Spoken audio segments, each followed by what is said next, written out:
you're watching the nightly news or browsing online, it's hard to escape the popular topic about baby boomers and America's shifting demographics. The nation's aging population, specifically people ages 65 and older, will grow to 81 million by 2025.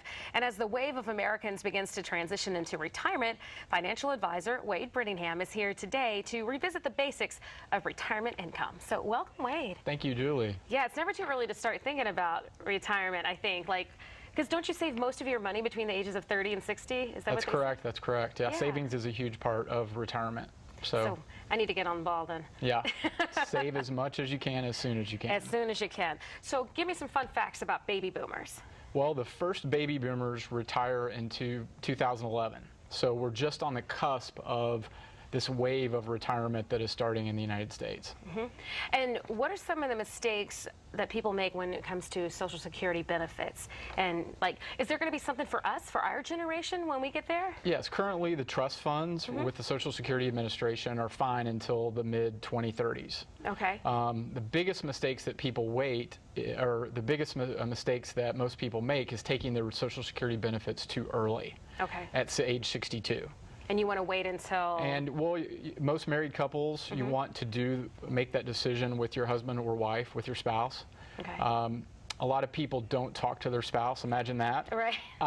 No communication. Just live in the same house with them. No communication between their husband, with their husband or their wife. Right. So that's a huge mistake that people make, is not talking to their spouse when they're taking Social Security benefits. Now, what if there's a huge age difference between you and your spouse? That can play a big role too. So that's why communication is so important. And knowing when to take that cut or to take that benefit. Right. All right, so what are some of the common perceptions about retirement that you see with your clients? One of the most common perceptions about retirement is Social Security is going to provide all of my retirement benefit. I don't need any other money. 70% of retirement income is based on Social Security benefits. So a lot of people depend too heavily on Social Security. So what else should they be, stocking away? Where should we stock away? Well, we should be saving, right? Yeah. Everybody knows that.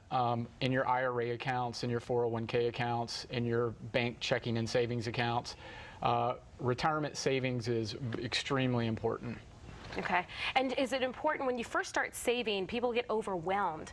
Because I think going to a financial advisor and having them say you should have 3 to 6 months worth of your salary saved up. I mean, right now I'm like, wow, how can I do that? Right. But I mean, there is a way to do it. You start saving, what, 5 to 10% of your paycheck? Yeah, that's a good general number. Your personal savings rate, as I tell my clients, is very important. A lot of people walk into our office and don't know their personal savings rate. Julie, do you know your personal savings rate? Not a clue. I know I have 20 bucks in my wallet. That's about it. Right. So it's very important to know your personal savings rate on an annual basis. Okay. So the Roth IRA, Roth retirement accounts, traditional IRAs, 401ks, those are the fundamental accounts that you're going to be saving in. Now, can you get your hands on those should you need them? Because my next question is about other sources of income for the retirement besides Social Security. Right. So there are 3 basic sources of retirement income. You've got your pensions, traditional pensions, Social Security, and your personal savings and investment income or investment accounts, right? So all 3 of those play a critical role, and you need to know what role each one of those retirement income sources is going to play. Now, how big of a problem have you seen with some of the pensions going away? We're very lucky here. We're part of a union, so our pension is almost fully funded. We're doing well. But well, I just read a fact recently that only 20% of Americans now have access to a pension or a defined benefit plan.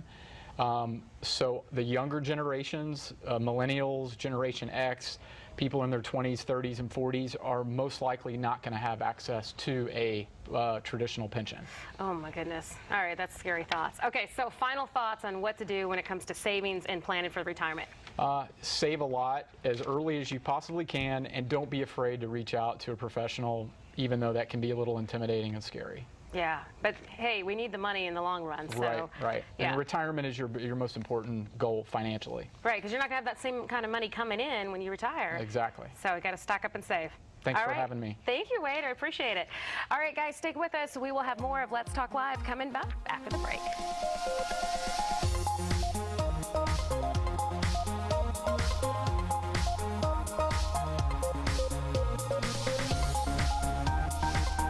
You know, just before retirement,